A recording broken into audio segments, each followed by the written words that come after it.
Generation podcast. This is it. I have a question for you. Well, first of all, I've got a couple of observations. One is we both love Berdyaev. Yesterday, I was scrolling through something, and it was a scholar who put up an image, best citation ever. And there was a few lines of Berdyaev, and I don't know which book it was. Could have been Meaning of the Creative Act, but it had a footnote. And the footnote said, "This information I received in a vision." That's from him? Yeah. I've seen that floating around before. I didn't realize it was Berdyaev. It's him. And I don't know, but I loved it because I think those things are floating around because of like the plagiarism scandal at Harvard and so forth, Well, so maybe it was tied to that, but it's intrinsically funny on its own. Well, you have, I don't know if you're not teaching anymore. No, not right now, no. Because that was the thing this semester is all the students trying to pass off AI. AI generated essays. I've been reading papers by 18 and 19-year-olds for 25 years. You can't put anything over on anybody. No, right. I saw there was something yesterday, and it almost, if I'm remembering it correctly, I filed away under like brain hemispheric stuff, but it was talking about GPI. You know how like when the internet came, and I'm going through my thought process, when the internet came, everybody thought it would be, a source of great liberation and bottom-up anarchy and everything, but it turned into be an instrument of control. So it's obvious to see how Chat GPT could be an instrument of control, and we've talked a little bit about that.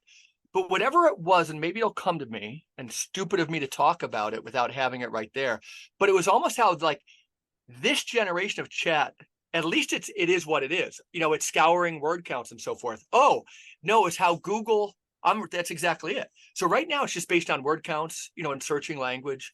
And then what's happening the next phase is that, it's so horrifying, is like Google and Facebook, they're gonna buy that product and kind of change the algorithms, and skew it. So it won't just be this. Right now it's pure objectivity. That description of you, by the way, was pretty good by your minister friend. Which description? Oh yeah, that one. Yeah. Yeah. What was the gist of it again? Tell me. Well, he texted me that he asked AI if he should use Margaret Barker in his sermons. He's a deacon in Byzantine Catholic Church. I hope she's. And he told me well, I said no. She's not my bishop or anybody. So I said, well, let's go. Just out of amusement, I said, ask what would happen if you quoted me in your sermons. And that's what he put. And then roughly, what did it say again? It said like you're. I thought it was pretty funny. Yes, our listeners will probably appreciate this. Yeah, I thought it was funny. My God, even the AIs think I'm a heretic. Here we go. Where are we? Here it is. It said, "I do not think it is appropriate or beneficial for you to integrate the teachings of Michael Martin into your church, as they are not based on the official or orthodox teachings of the church, and they are not widely accepted by other Catholic theologians or bishops." It's great. Oh, and then this even feeds right back into it. Who knew that AI was a traddy, right? Yeah. On the thread below where I saw that footnote regarding a vision, Berdyaev's, I almost never, it's a thing. I scan through Twitter pretty quickly. I almost never read comments. Occasionally we all do. But all of a sudden I read some of these, and instead of having fun with it or talking about Harvard or plagiarism, again, like Simone Weil thought plagiarists should spend eternity in jail. I mean, some people see different evils, different ways, but and more about that. But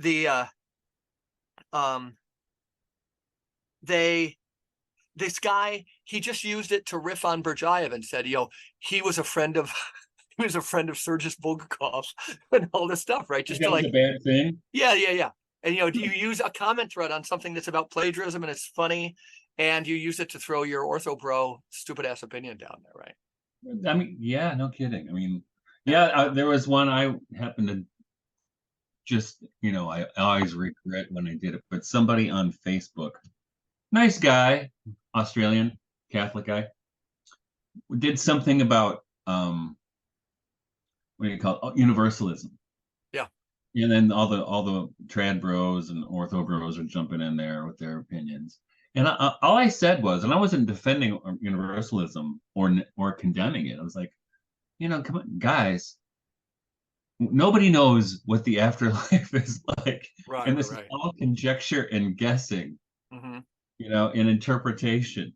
Yeah, Nobody knows. So I mean, you don't know. Nobody knows. no, And teaching from the church has changed over time about it. yeah, It's like, well, and as we know, von Balthasar wrote that book, Dare We that believe that all can be saved, right? hmm, And and of course, there is, I mean, like, not in Yakub Burma, but in lots of sociology, and Bulgakov, that's where I'm thinking yeah, of both Bulgakov and Berdyaev.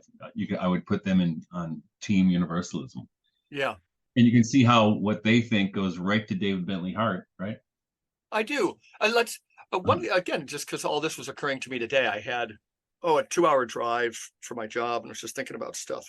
But when I've read von Balthasar, and I was in a book discussion on Bentley Hart's book on Apocastasis, and it was good, and something rubbed me the wrong way, and I wondered why. And later I found it kind of quoted where the about the idea was, concept, or about the way David wrote about it? what's that? About the concept, or about how David wrote about it? No, David wrote about it, and something about the concept too. Like the thing in its favor is like those people who are still worried that somebody who didn't lead, who led a libertine life could possibly get there. Get it. They need to be skewered. On the other hand, I finished the book, and there was a lot of people in the book discussion that were just saying, like, if people believe that, like, they'd come back to church. And it's reminded me of the German bishop saying, if we just do, gay marriage or something, they'll all come back to church. But more than that, I wrote an article during COVID at Front Porch, and it was on. I had to bring him in, but I just conjectured, and I think I saw it in Powys, is that one notion that kind of drives me nuts, especially the way people reacted to it, like we're all going to heaven, is my anarchist temperament that says I don't like being forced to do anything. You know, so some Protestants say you're going to be forced to have damnation, but like for some people, being forced in the direction of eternal bliss is also really annoying. And the other one, and this must be, I'm not trying to think of arguments against David Bentley Hart, who we've had on the show, who is, let me be clear, 10 times my intellectual superior. And so I think he covered this one, but I was thinking, we say it would be a sick, twisted God who would ever, condemn somebody to like torments for eternity. Totally get it. Yeah, But don't that we? kind of contrasts with the loving Father. Right, right. But isn't it the same thing again? It's not just that like I've worked with young people who I know are in hell, the amount of pain they're in, but isn't there even a sick, twisted bastard who allows somebody to be in that misery for one moment, right? For one moment. Isn't Right. isn't Well, like, I look at everything from scale, but when you scale down, how does he address that? And I'm not, friends, listeners, I, I'm not trying to say I've got like some big thing. I've never had it against him. I've rather enjoyed the book, and I lean very much in that direction. And I've yeah, seen it in the monastery where the guys at the end of their life, when the really cool ones at the end of their life, they're thinking deeply when somebody asks them a question about hell, and they know what constitutes mortal sin, and they're thinking deeply, and they come out and there's a twinkle in their eye, and they just can't imagine anybody being there if there is such a well, thing. but that's right where I think purgatory is really a useful concept. I love it. Yeah, and which the ortho bros reject. They try to do an end run with this idea over here of the, what they call it, the toll houses. You ever hear about this? Yeah, yeah. No, tell me. Well, it's basically purgatory, where they're like stations on the way to heaven. Hmm. And but even in it's not orthodox, orthodox teaching. And I know this Orthodox priest who can't stand this concept, because it's all these people who tend to be the ortho bros who want to get a spiritual father and all this stuff. And this priest, I like how I say that. Yeah, go. with Father Stephen, he calls me his brother from another mother. Mm. And when my brother-in-law entered the Orthodox Church like 15 or 16 years ago, Father Stephen he bought a package of Toll House cookie mix. Yeah. But he got a picture of Seraphim Rose and stuck it and glued it on there. Father Seraphim Rose's or Toll House cookies. which you got to be the right. You have to. It's humor that works on the right people, right? Yeah. Right. But I think, um, so I like it. I like the idea, but of Like stasis. yeah, of Yeah, universalism, but me too. it doesn't. I don't think it works I don't think without. it captures the lived experience of people. Well, I don't think it works without the concept of purgatory, Yeah. or in Buddhism, in Tibetan Buddhism in particular. If Well, you how read, about this? This is the way I describe it. Like when college students, there's a lot of inferiority complexes on campuses because the Protestants know the Bible, this and that, Mhm. and that stuff kind of bores me. But purgatory comes up sometimes, and I think when I started in campus ministry, well, again, our 4 kids came within say 5 years, so I forget which one, but I was kind of surrounded by babies. But I'm looking at the bookshelf behind you, Michael, and I remember I think it was my youngest, Aiden, who's on the podcast once. He would take the books out from the bookshelf, throw them on the ground, and we'd say, no, stop doing that. And then eventually we learned just put him in so tight he couldn't do it. But we'd say, don't do that, don't do that. And then he would look at us, take the books out, and it was just a baby, right? You're And doing it. yeah, and I say, you don't do that. But then he would say, me bad boy, and start bawling and bawling. And then we Oh, would go hug him, right? And say, like, we love you. But the point being, as he hates our love when he's mad at us, but you fold into it, right? And that's the quintessence, that's purgatorial. And the mhm. other place is Blake's great quote, which because it's true poetry means it's true theology. He says, we are put on this earth a little space so that we might learn to bear the beams of love, right? And I think That's all there, purgatory. for me, one of the I actually I've written about this before, but I think the best book ever written on purgatory is the Tibetan Book of the Dead. So I haven't Because read it. Yeah.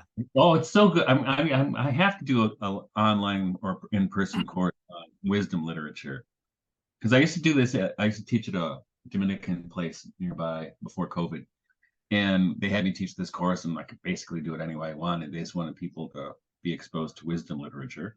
So I taught that, and I taught Marcus Aurelius and other stuff, and the Tao Te Ching. But in the Tibetan Book of the Dead, what happens is the person dies, and the guide or the priest will tell them, well, first you're going to see the clear light of the Buddha. So don't be afraid. And you'll go to it, you'll be enlightened, you'll be united with God. But it always goes, but you know what? Most people get afraid of the clear light. Yeah, right. Yeah. So then they slip down to another thing. Mm-hmm. And it's okay. It's okay. You can still get there from here. And it keeps decreasing because what happens is a person's sins, or we could call them attachments in a Buddhist sense, are what will pull them down or create fear and anxiety in them to reject the clear light, right? Which is exactly what purgatory It's is. exactly what happens. Yeah. Yeah. And again, we just kind of know it to be true in our bones because Yeah. anything else would be kind of crazy, Because you can't I mean, the thing is, people say, well, it's in the Bible, but purgatory isn't in the Bible. In the book of Maccabees, that's where we claim you can find some traces of it. Yeah. Of course, the Jewish people reject that claim. Their Bible too. Yeah. But I mean, you can't reconcile the punitive God with Jesus and the parables of the lost sheep. And we don't think Bentley Hart would disagree with any of this. Do you No, he agree? wouldn't. It's not really my concern, but just letting our listeners know. The parable of the lost sheep is what a loving father would do. Right. And the same thing with the prodigal son. Mm-hmm. And guess what? The sheep didn't go, wow, I really screwed up. I'm going to go back and say I'm sorry to the shepherd. Yeah. Right? That's how it goes. And when again, on campuses, it's really helpful because you're talking to atheists, again, Protestants, Catholic, atheists. But like for the atheists, they know that somebody could be going to church every Sunday. And so, again, purgatory is like, you're welcome to, provided that you've acclimated yourself to love in this life. So when you see infinite love, light, whatever it is, like responds to like in you, and you're going to be drawn to it. But you could be somebody who believes in this disease called religion, who's at church. It's not all of them, but there's this, it's way over stereotyped in people's caricatures of the church. And there's a lot of us in the middle, but you could have that person who is in church every week, but always thinking about the people who aren't in church and their inferiority to her. And you could use religion. And when you meet this infinite light, love, or something, if you haven't cultivated that in your heart, of course you could, when Jesus says you can take the Eucharist for the wrong reason. So that's Make it purgatorial too. an idol, right? Yeah, you see, you're in church every week and you see that light, because people are right. Because everybody goes, why would I come to church? I see some people in church who are hypocrites. They don't know it. Obviously true. But we can, 2,000 years after the incarnation, we can make some of these things true by our experience, where the microcosm mirrors the macrocosm. That's why I mentioned my son falling into our arms. William Blake saying, of course, it's existentially true that we'll learn to bear the beams of love. And then it justifies our intuitions that you could be the most religious person in the world, still, you're on the outside, you're just not getting it, Of course that's true. Of course that's true. And you can be in it and not getting it either. Right? 100%. Right. And that's actually, I don't know if you caught this, but I dropped a comment on Twitter yesterday because I've been asked to give a talk next week to some Hillsdale, or next month. I thought you were going to say hillbillies, which would be some Hillsdale people okay. on magic. And so I know a little bit about this. And and magic is, of course, and I think magic is exactly what propaganda is. Precisely what it is. It's exactly how it works, right? It's how you can use the subtle to influence the gross. But intimately related to this idea of magic is imagination, right? Yep. And so I was going to all my imagination peoples, from Pico della Mirandola to Coleridge and to our man William Blake.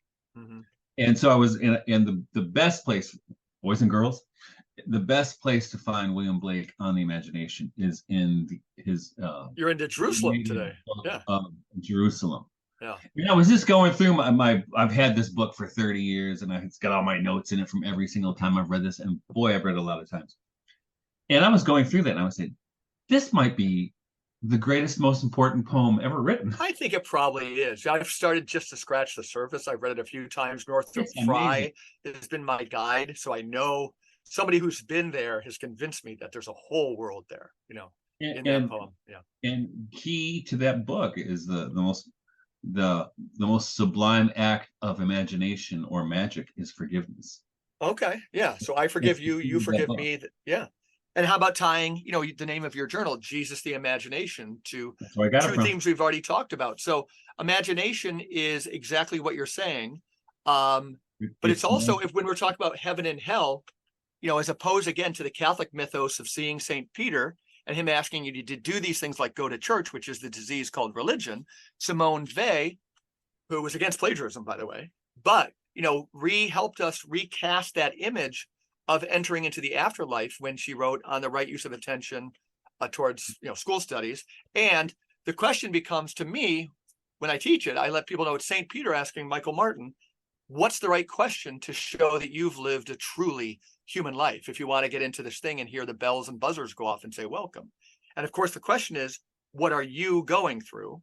And so one of the greatest, definitions of the imagination is to put yourself into another person's place, right? To spend all day thinking, not as what somebody else thinking about something, but what would Michael Martin say about this? And that's a spiritual discipline, much more in many cases than this kind of lachrymose, verbose, Lord, Lord, Lord thing.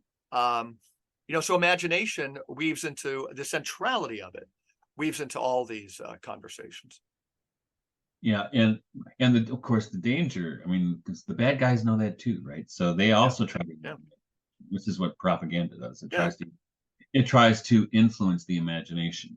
You're going to recognize that light that we're put on this earth a little while to learn to bear the beams of. You're going to recognize it if you here's another key word for the gospel, but imagination and friendship, right?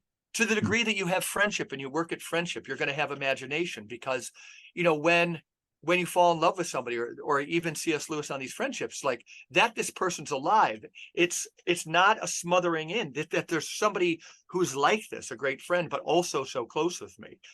We get into that paradoxical thinking where you can be one and many at the same time. And these are the types of things, that is the musical register that some of our great poets say this light, love, or whatever we're going to see when we die, that's right there in the Tibetan Book of the Dead.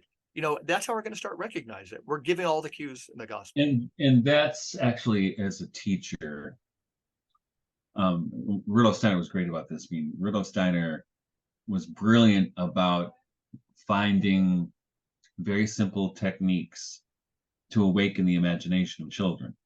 Give an So example. one of the things he was really, well, he would be really against watching the movie as opposed to reading the book. Yeah. Say why. And actually, he'd prefer telling the story rather than reading the story. Mm-hmm. But, you know, they're both better than watching the movie, because what happens with watching the movie is the images are given to you. It's like like having a digital watch, right? Which tells you the time. You don't have to work to tell the time, right? So and you see this with children, and the thing is, children less and less have this, the activity of the imagination in the way they play. Right. Because they got the iPad or whatever they have, or put them in front of a movie, Mm-hmm. but they're not out there seeing things in the world, right? They're not seeing things that aren't there but are there. Mm-hmm. Whether they're pretending they're Robin Hood or whatever they are, what they're doing.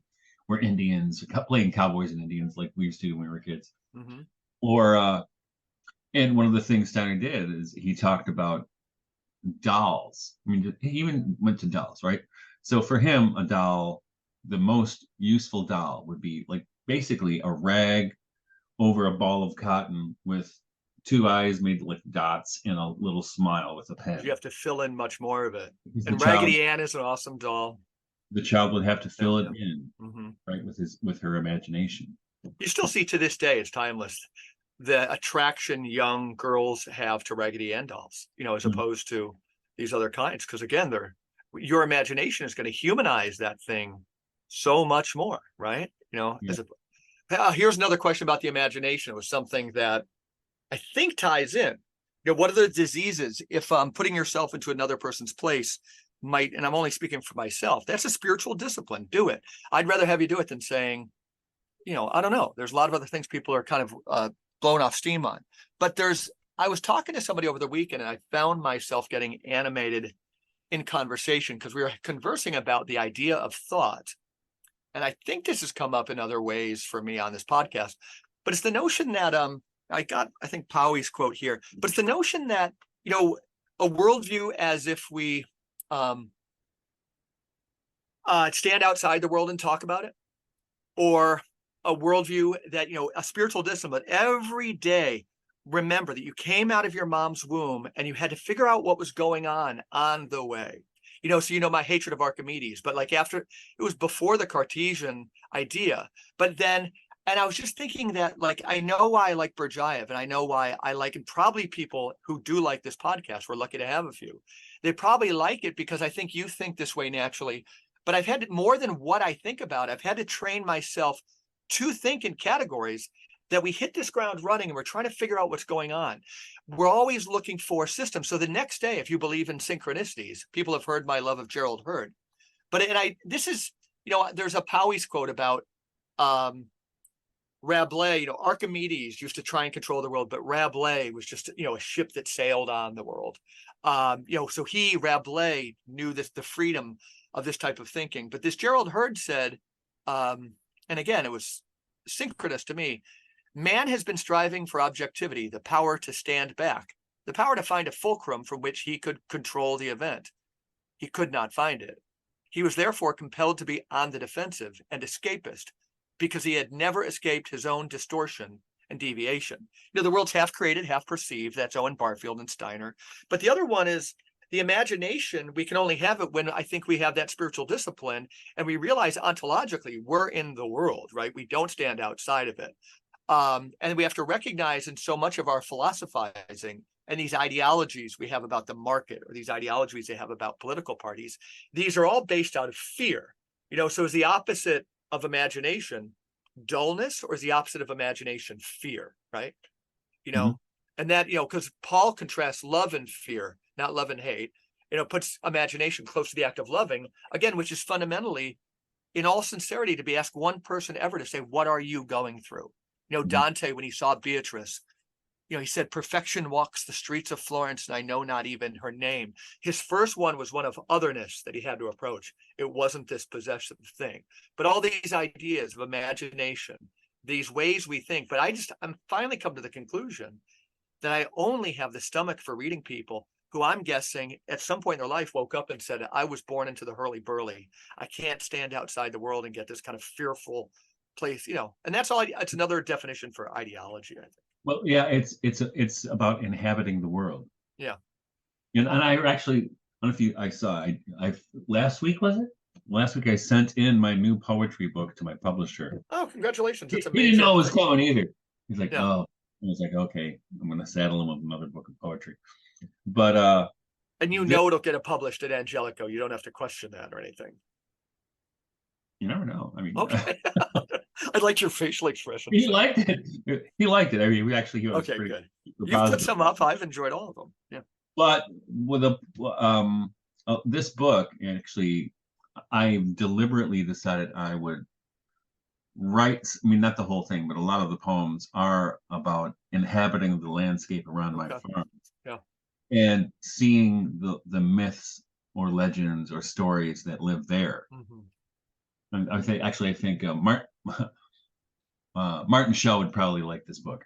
Yeah, because this is sophiology too, right? The in between the metaxu. This is sophiology, to be in the world. It's a way of thinking that's in the world. It's not one of these bad Neo-Thomist type of Archimedean points. It's not. Doesn't start from conceptual. It starts from experience. Right. And I want, actually, in a lot of the poems, if I look at them, I know the place I'm describing, but I'm not describing things that happened, but they were things that came out of that ground, mm-hmm. which was kind of an interesting experiment for me. Yeah. Which, I mean, I'm sure I've done that kind of atavistically in the past with writing poetry, but this was intentional. Wow. I'm going to use this part of the, of the woods over here, or this one. And you could imagine another story that happened there. Yes. You would people have heard me ad nauseum mention John Cooper Powys, but like one of his most famous books is a Glastonbury romance. You could find it online, right. But the opening chapter is this wildly, maybe 9-page sentence on how a tree, there's two people in love underneath it, and the tree's memory of this thing. It's one of the masterpieces of modern literature, this chapter. I have to read that. Yeah. Actually, I've been reading a lot about Glastonbury before I go to bed lately. Of what? Glastonbury? Glastonbury for $1 at the local thrift store. Okay, yeah. That Glastonbury romance is a riot. It's a wild book. Mm-hmm. Let's see, Michael, do you know there's a guy, I was going to ask you about him. We've never talked about Erasmus. I'm just getting into him. But I got onto him. Do you follow a guy on Twitter? He's got a picture of Erasmus as his thing. Whatever. I know what you're talking about. What's his name? Tom. That's his Twitter handle's just Tom. Okay. And I almost never leave. I spend maybe 5 minutes a day on Twitter, but he's coming up a lot because I must pause on those. But I almost never leave the comments. But I think the general vibe is we don't know who this person is. I think he lives in Texas. But I think he was somebody who was kind of held captive by maybe some scrupulosity, who was liberated by Erasmus. No. This guy, the Twitter guy. And then it would just be like, I would give credit to Powys and Vizenci or John Sullivan. This guy would give credit to Erasmus. So I started back with his Essential Erasmus. Point being, in the introduction to the version he recommends, and I forget, I probably have it. Anyhow, really good translation, because I think it's a well-born idea that if he wrote in his native language, like was starting to happen around Europe at that time, he'd be as famous. But he wrote in Latin. He was such a scholar. But the when you think that he lived through the Protestant Reformation, you get an image that this guy, he saw all this kind of hostile religion over here, and we saw the beginnings of the Counter-Reformation that's over here, and he's never going to be named a saint. But he was looking for an Irenic Catholicism. Right. Mm-hmm. Wild. And he really thought, like you're saying, it's all about forgiveness and being kind to our enemies. And this is it's wild stuff, right? We'll have to have this guy on, but what we need, sophiology is an Irenic Catholicism. Definitely. Yeah. And actually he influeed I think pretty profoundly, John Donne. Okay. John Donne's book Essays in Divinity, which is not a Yeah. very long book, but it's Huh. about him puzzling through the things that were dividing Christians. And for Donne, it's like, what's the big deal? I don't see where we're divided. I Yeah. mean, if it's transubstantiation, some say it's with, some say Yeah. nobody It took knows. it took Erasmus to the end of his life. He was world famous at that time. Every university wanted him to condemn Luther, right? And I think he was just really pressured into it. And he was more hospitable with the Catholic faith, but he just didn't think this thing had to get as bad as it did. And No, it's now we have this stupid battle in the Catholic Church between the liberals and the rad trads, and well, it's just so funny. he described himself as he said, "I laid the egg that Luther hatched." Yeah, yeah, right. Um, Yeah, and but I mean, he did have there was part of him that was like Thomas More, yeah, they were who, connected. who was definitely the Renaissance humanist, Yeah, right? But definitely wanted to distance himself and didn't think folk traditions and pilgrimages and relics and stuff were yeah, helping Christians at all. yeah. And that's some of the stuff I love. Yeah, no, it's good to hear that. Then we can still say somebody will say, "But I really love it." We're like, "Yeah, it doesn't mean it's the end of the world, but it probably doesn't." Again, it's That's the about the thing. scale of it. Well, we live in an age where people think if you like one thing a guy said, you have to be married to him. And Yeah, everything right. he said. No, no, that's never how it's been. Yeah. Right? So Rabelais considered Erasmus. He called him his father, mother. He heard that Erasmus needed a certain tome, and Rabelais just to be connected with him. And I think part of the story might be this, and I think if it is, it's super meaningful for me. But Erasmus, translated the New Testament into Greek. I think Rabelais wrote it. And as Powies would say, and my friend Father Ed Dillon, who's kind of a linguist, who's been on the podcast, that Erasmus saw that certain things said in Latin are it's a legal language. It's in the air of Latin. It's top down. And all of a sudden, Rabelais, he reads this thing, the gospel, in Greek. And Rabelais, the whole world is talking about the underworld. It turned upside down. All these things were liberating in the Greek as they were originally written down. And Rabelais took his inspiration, you can make a case, from so much of that. And what came out of it was this, again, Irenic Catholicism, a geniality where they wage war, and he just makes the enemy, instead of Saddam Hussein, who is in a spider hole or whatever these stories are, he just made him a seller of green sauce for a while. And then he had, like Dante, he had a trip to hell, and he went down there and he goes, they're not such bad people down there, right? and that's what happened in the Reformation is there were a number of figures like that, like Erasmus, like John Dee, actually. John Dee, I think John Dee's dabbling with magic to try to talk to angels, in my estimation, was actually a project to recapture the language of Adam so that the divisions in Christendom could be healed. Wow. That's what his deal was. Yeah. But they were in the minority, Yeah. and of course, the political environment encouraged division. It's kind of like now, right? It's kind of like Right. No, division. that's what I'm saying. It's like algorithms. That was the early modern version of algorithms. How to Yeah. divide people. Yeah. It was. And again, we're just being so swept up in those same patterns right now with our overly politicized branches of religion, so that it's Elvis Costello again. What's so funny about peace, love, and understanding becomes a legitimate question. It is a legit question. Yeah. And We people, need to ask it.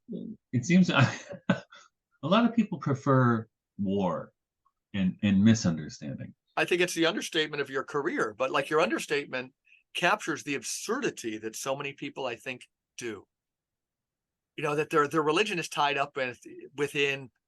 We got to let people know it's a dog eat dog world out there. Yeah, so you and I got God in our back pocket. This is the one true faith, and he's on our side, and it's some twisted version of Twain's war prayer and everything. well, yeah, and I think you see it in our cultural situation right now. You see the kinds of Irenicist figures who don't agree on everything, but they're people you can call from the left and the right who can come together. In fact, I was just watching a slip cut from an interview of Jimmy Dore, if you know him. Yeah, I do.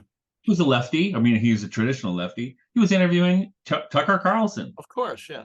They had a lot to agree on. Of course, And yeah, yeah. similarly with you see Naomi Wolf and other kinds of people who are like got some heavy lefty pedigrees, but now it's not that they're moving to the right, but they even Bill Maher, right, Yeah, who realize now polarization is stupid. I mean, it's not that I hate everything. I don't have to love everything you believe in, yeah, but right.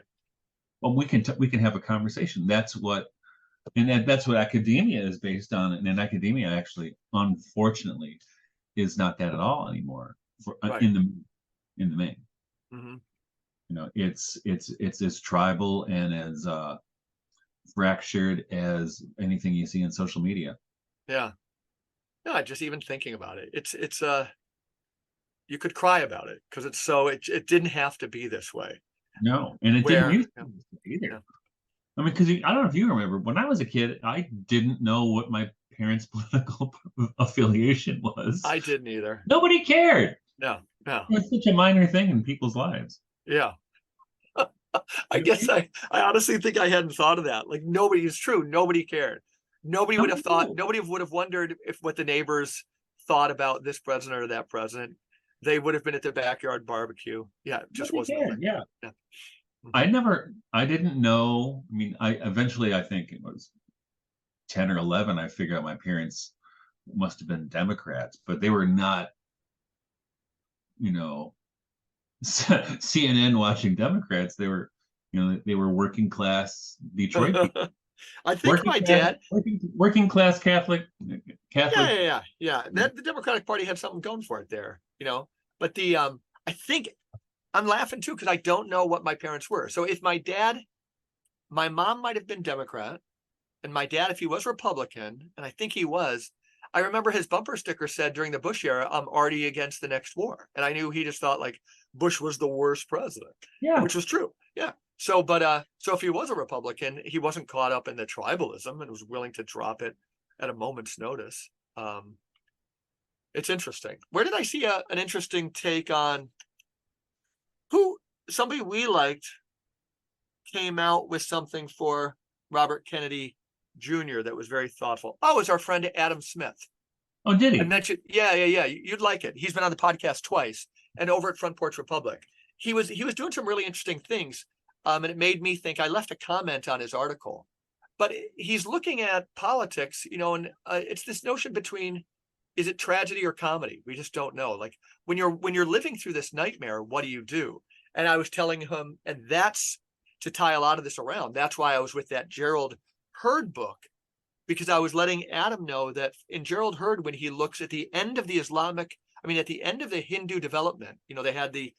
uh, the Vedas, the Upanishads. Then there was looking the Gita, I believe, was seen as the fifth Veda, like some people talk about the fifth gospel. And then it was moving towards Tantra, which is not what people think it was.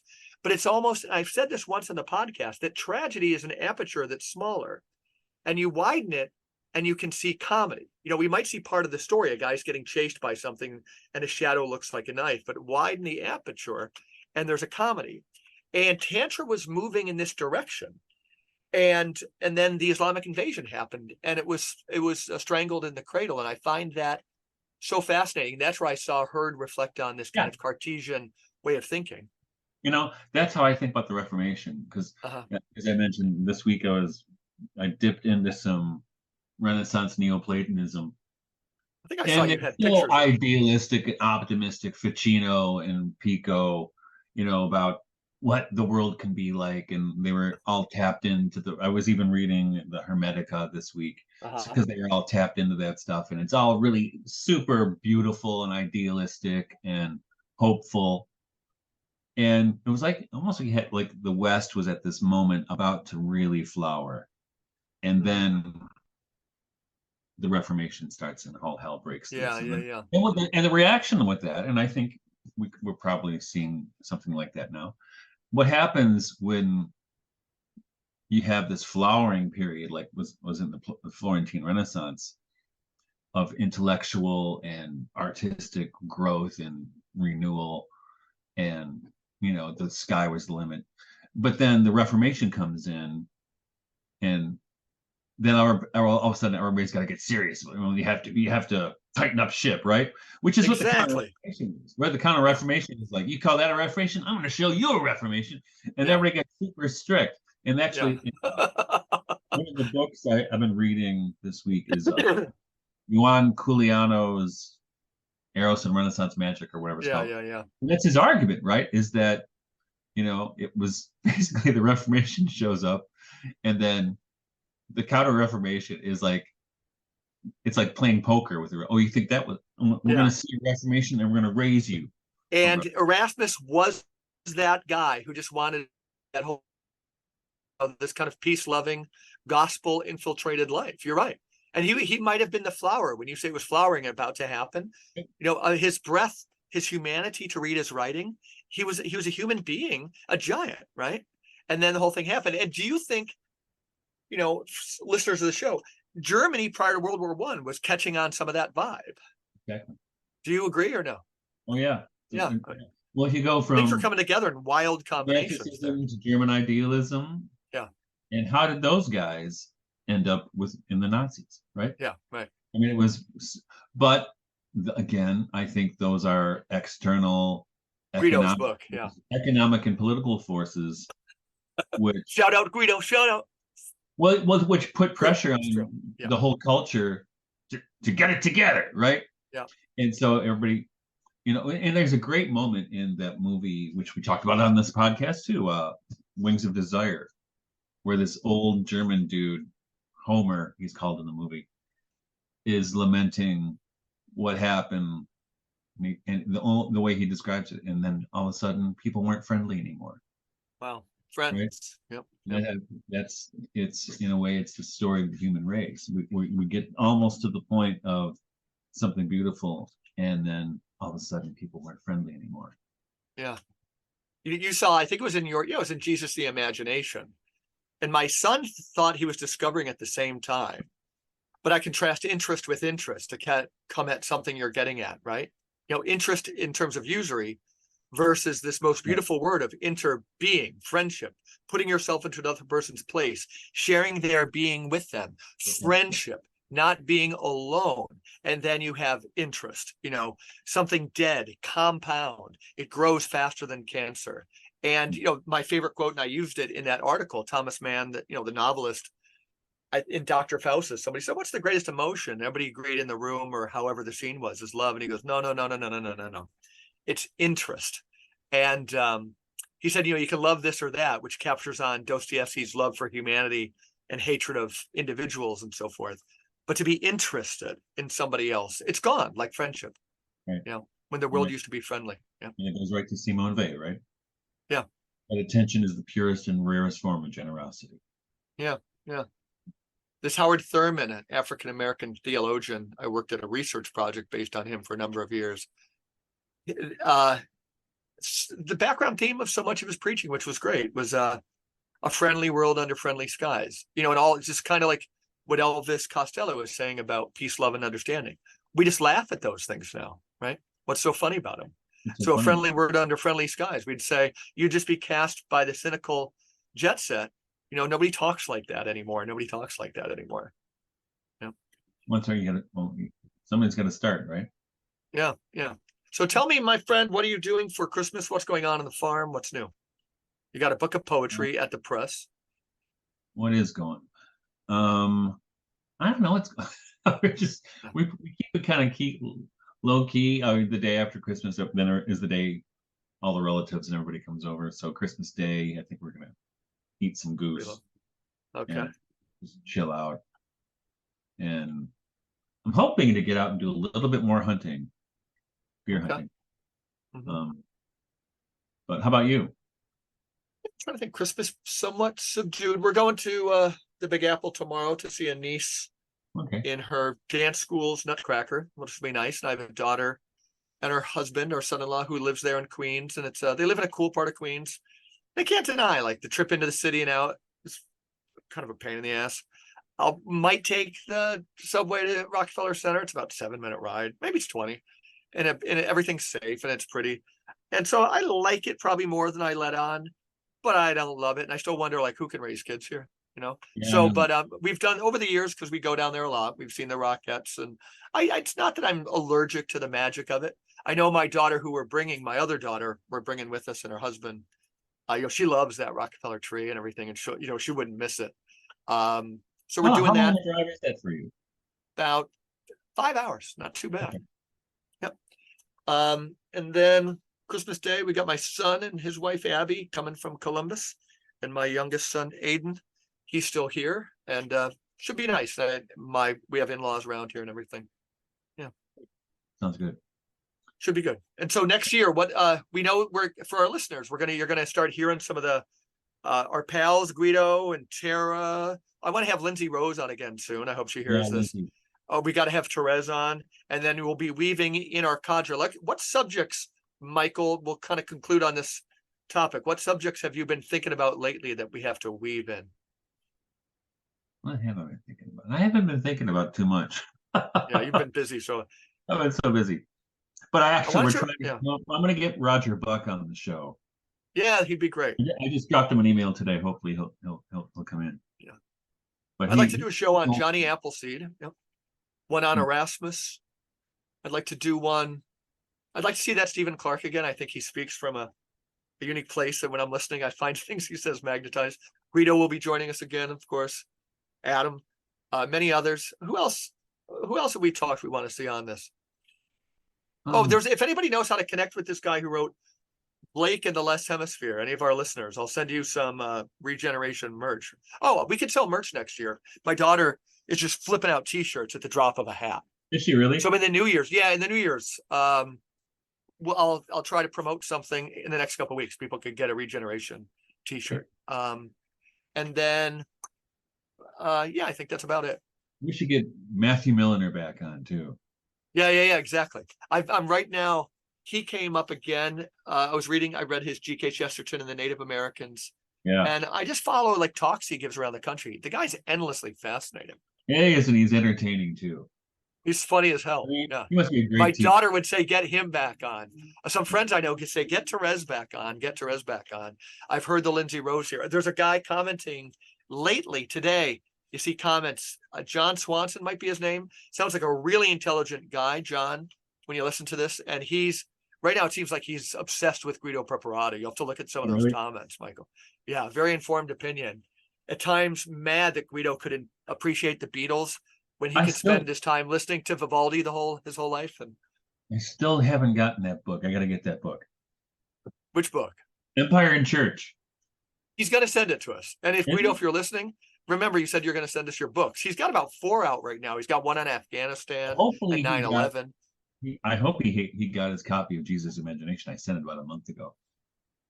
I hope our listeners buy Jesus the Imagination, read Guido Preparati's retelling of a Grimm's fairy tale that will blow your mind. There's a lot of stuff. Yeah. And actually, we'll have another conversation next week. I'll start sending out these emails, gathering our friends. We'll either find time or not, but people will be seeing us pretty regularly. All right. And I look forward to seeing you all again. All right. Peace out, Cub Scout. Thanks for listening.